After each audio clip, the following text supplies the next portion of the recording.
Good morning.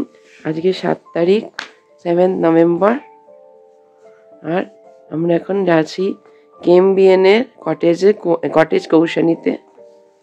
এখন বাজে ভোরবেলা 6:10 মতন।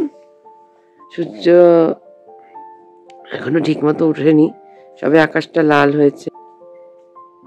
এই যে, আর এই আমাদের কটেজ থেকে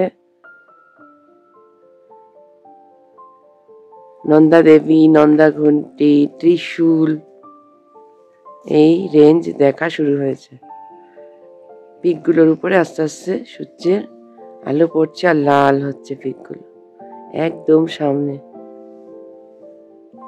মনে হচ্ছে হাত দিলেই ছুতে পারবো, পরিষ্কার একদম। এই যে আস্তে আস্তে সানলাইট পড়ছে।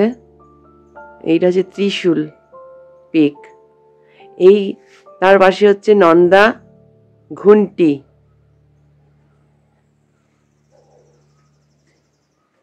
আর এই দিকে আছে একটা পিক গাছটার ঠিক পিছনে, সেটা হচ্ছে নন্দা দেবী। এইটা হচ্ছে ত্রিশূল।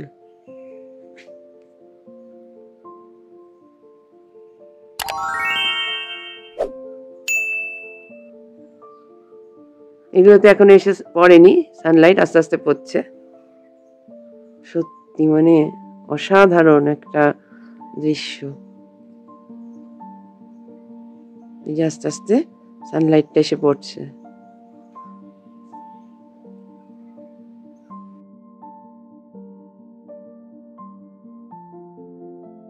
হুমায়ুনের কোলে গড়ে ওঠা একটি ছোট্ট শৈল শহর কৌশানী। 1890 মিটার উচ্চতায় অবস্থিত এই কৌশানী হিমালয়ের এক অন্য অভিজ্ঞতা এনে দেয়। দেবদারু গাছে ঘেরা কৌশানী, সবুজে ঘেরা শান্ত উপত্যকা। যতদূর চোখ দেখা যায় শুধুই সবুজ দিগন্ত, কিন্তু এর মাঝেই হিমালয়ের প্যানোরামিক ভিউ কৌশানী থেকে অভূতপূর্বভাবে দেখতে পাওয়া যায়। এপ্রিল থেকে জুন মাস এই সময়টায় থাকে সবুজের সমাহার। তারপর ধীরে ধীরে যখন শীতের মরশুম শুরু হয়, তখন ডিসেম্বর থেকে ফেব্রুয়ারি কৌশানী ঢাকা থাকে সাদা বরফের চাদরে।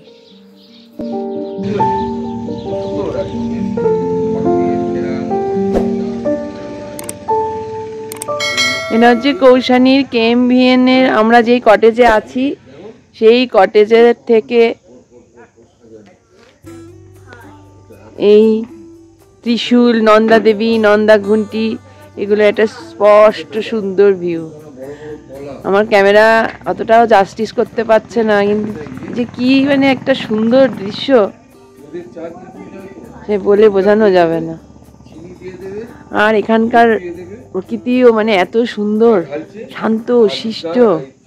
এখান দিয়ে একটা জঙ্গলের মতো চির, পাইন, ওক আর জঙ্গল, তার মাঝখানে এই কটেজ।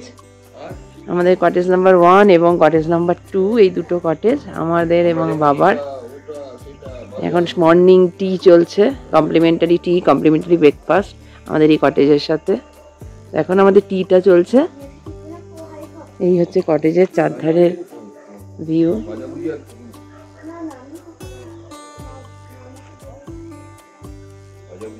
একটা মাংকি এসে সিঁড়িতে বসে আছে, सीढ़ी हमारे विज्ञान मध्य बसे আছে। कल हम लोग कौशानी के केएमवीएन में पहुंचे थे। अभी ये रहा कॉटेज नंबर 1, ये वाला जो दिखा हुआ है। और अभी यहाँ पे जो रिसेप्शन है वो सीढ़ी से नीचे जाकर है और वहाँ पे ही डाइनिंग हॉल है। तो आपको अगर जब डिनर करना है तो वहाँ पे जाना पड़ेगा और यहाँ पे हीटर के लिए एक्स्ट्रा चार्ज लगता है। अभी चलिए एक रूम टूर दे देते हैं। এক্সিকিউটিভ কটেজ, এখান থেকে এই ভিউ। এই কটেজ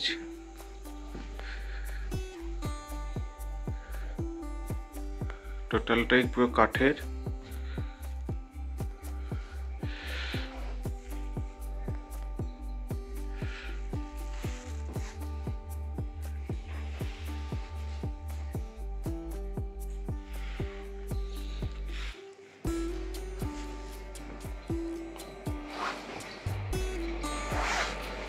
বাথরুম,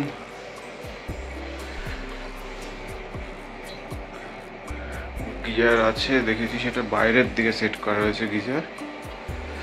বাথরুমটা একটু ছোট যদিও। এক্সিকিউটিভ কটেজের বারান্দা থেকে এটা দেখা যাচ্ছে এরকম।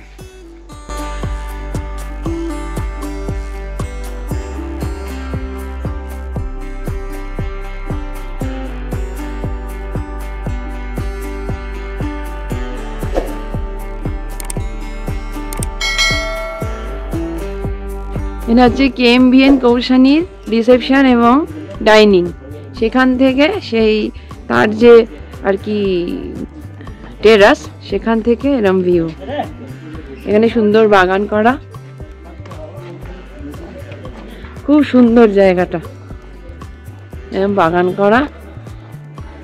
আর এই যে সঙ্গে সঙ্গে চলছে পঞ্চচুল্লি, ত্রিশূল, নন্দা দেবী, নন্দা ঘণ্টি, আরও বেশ কিছু আছে, কিন্তু সেগুলো এই মুহূর্তে কুয়াশা, মানে একটু ফগি হয়ে গেছে।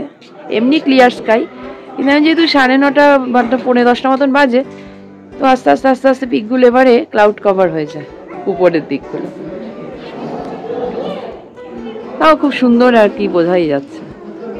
এটা হচ্ছে ত্রিশূল পর্বত, এটা যেটা দেখা যাচ্ছে এটা হচ্ছে ত্রিশূলের পিক। আর এটা হচ্ছে নন্দা ঘণ্টি বা ঘুন্টি, এরকম একটা কিছু বলে। আর এই দিকটা হচ্ছে নন্দা দেবী, এর তলাতে পিন্ডারি গ্লেসিয়ার। কেএমভিএন কৌশানীতে ব্রেকফাস্ট সারার পর আমরা চললাম গান্ধী আশ্রমের উদ্দেশ্যে।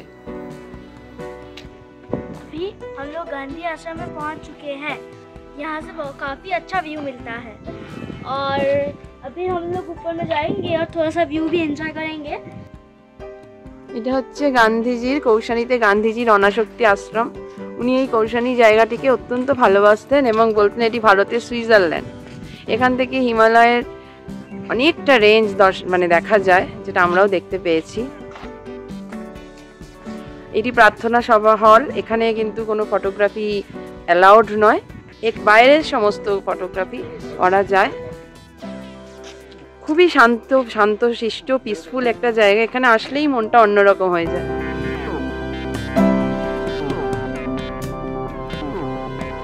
শান্ত ও নিরিবিলি এবং চারদিকে পাইন দেবদারু গাছে ঘেরা কৌশানীর এই গান্ধী আশ্রমের অপর নাম অনাসক্তি আশ্রম। এখানে গবেষণা এবং অধ্যয়নের কাজ করা হয়। এছাড়া এই আশ্রমটিতে আছে একটি ছোট্ট মিউজিয়াম, যেখানে রাখা রয়েছে গান্ধীজির বই, ছবি। আপনারা চাইলে এখানে রাত্রিবাসও করতে পারেন। দর্শনার্থীদের জন্য এখানে রয়েছে 24টি কক্ষ। এই গান্ধী আশ্রম থেকে দেখা যায় হিমালয়ের প্যানারোমিক ভিউ। ত্রিশূল, নন্দা দেবী, পঞ্চচুল্লির মাঝ দিয়ে সূর্য উদয় মন কাড়ে পর্যটকদের। दिखाते हैं, यहाँ पे देखिए, यहाँ पे सब कुछ है। यहाँ पे देखिए भगवती ने बंदर की भी स्टैचू दिया है। ये इंडिकेट करता है कि बुरा मत बोलो, ये इंडिकेट करता है कि बुरा मत सुनो, और ये इंडिकेट करता है कि बुरा मत देखो।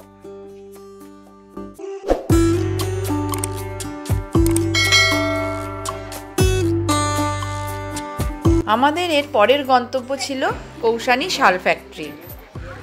কৌশানী শাল ফ্যাক্টরি, এটা কৌশানী গ্রামীণ হাট রয়েছে।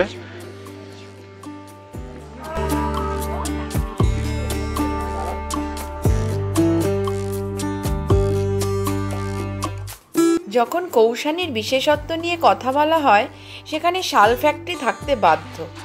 কৌশানীর শাল ফ্যাক্টরিতে গিয়ে আপনি নিজেই দেখতে পাবেন কিভাবে শাল, চাদর, বিভিন্ন ধরনের উলের বস্ত্র তৈরি করা হচ্ছে, এবং সেখান থেকে শাল, চাদর বা উলের বস্ত্র কিনেও নিয়ে আসা যায়। তবে কৌশানী শাল ফ্যাক্টরি খুব বেশি পুরনো নয়। 2002 সালে এটি প্রতিষ্ঠা হয়। হুমায়ুনের শিল্পীরা নিজেদের ঐতিহ্য বজায় রাখার জন্যই এই শাল ফ্যাক্টরিটি চালু করেন।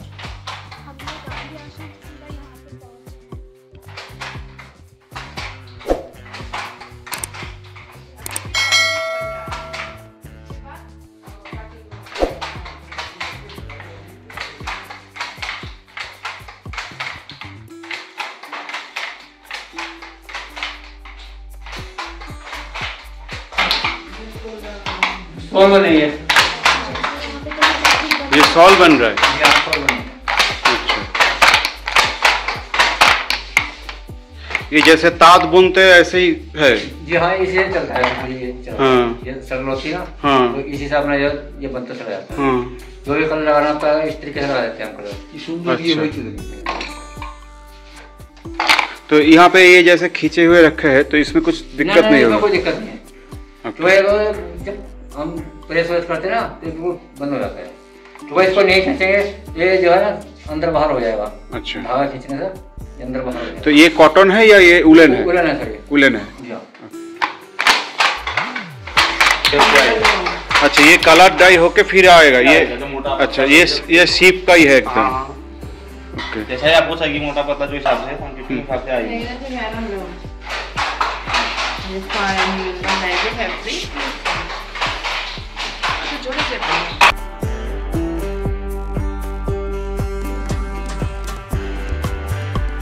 এই শাল ফ্যাক্টরিতে শীতের জিনিস ছাড়াও পাওয়া যায় স্বনির্ভর গোষ্ঠীর তৈরি নানা রকম আচার, সাবান, শ্যাম্পু, ধূপকাঠি ইত্যাদি। এগুলিও আপনারা কিনে নিয়ে যেতে পারেন, খুব ভালো সংগ্রহ এগুলি। আর আছে এখানের বিশেষত্ব মোমবাতি।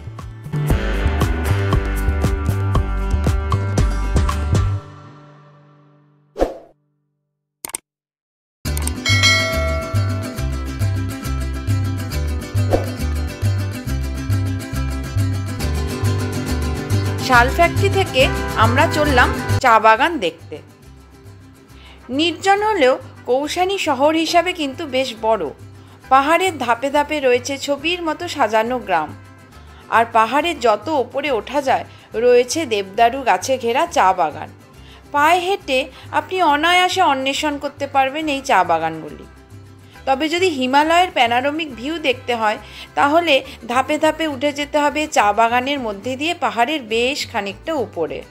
हेलो, तो अभी हम लोग टी गार्डन में पहुंच चुके हैं और फिर थोड़ा सा अभी चेकिंग टाइप पे कुछ कर रहे हैं। थोड़ा सा एडवेंचरस भी है, मुझे तो वैसे ही लग रहा है। और अभी फिर नीचे जाके थोड़ा सा टी का एंजॉय लेंगे, जो चाय का मज़ा होता है वो थोड़ा सा लेंगे नीचे जाके। और अभी हम लोग उठ रहे हैं, देख रही है मम्मी का फोटो सेशन अभी चल रहा है और मैं भी खरीदारी करूँगी।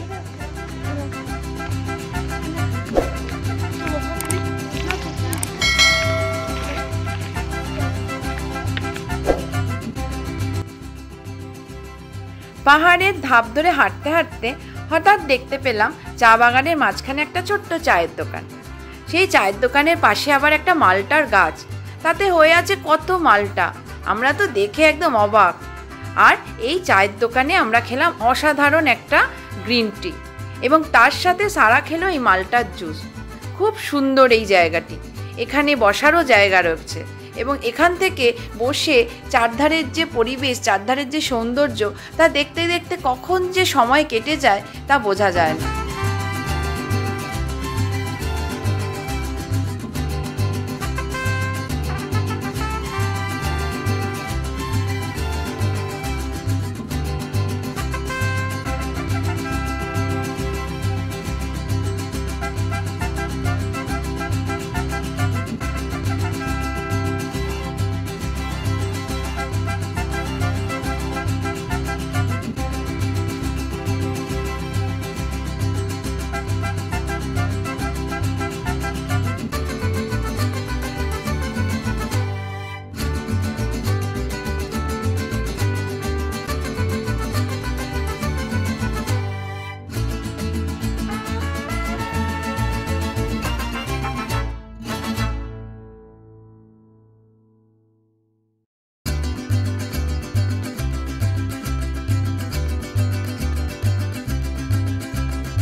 চা বাগান দেখে আমরা চললাম কৌশানীর মার্কেটে। সেখানেই গিয়ে আমরা আমাদের লাঞ্চ সারলাম। তারপর একটু এদিক ওদিক ঘুরে আমরা চলে আসলাম আবার আমাদের কেএমভিএনের কটেজে, এবং সেখান থেকে আমরা বসে বসে উপভোগ করলাম সূর্যাস্তের সুন্দর দৃশ্য। পরের দিনের আমাদের গন্তব্য ছিল মুন্সিয়ারি। সেই গল্প নিয়ে আমরা আবার ফিরে আসবো আমাদের পরবর্তী এপিসোডে। আপনারা আমাদের প্রত্যেকটি এপিসোড দেখতে থাকুন আর আমাদের চ্যানেলটি লাইক করুন, শেয়ার করুন এবং অবশ্যই সাবস্ক্রাইব করুন। তাতে আমরা আরও বেশি মোটিভেটেড হব ভালো ভালো ভিডিও তৈরি করতে। আর ফেসবুকে আমাদের ইনল্যান্ড ট্রটার পেজটি অবশ্যই ফলো করুন।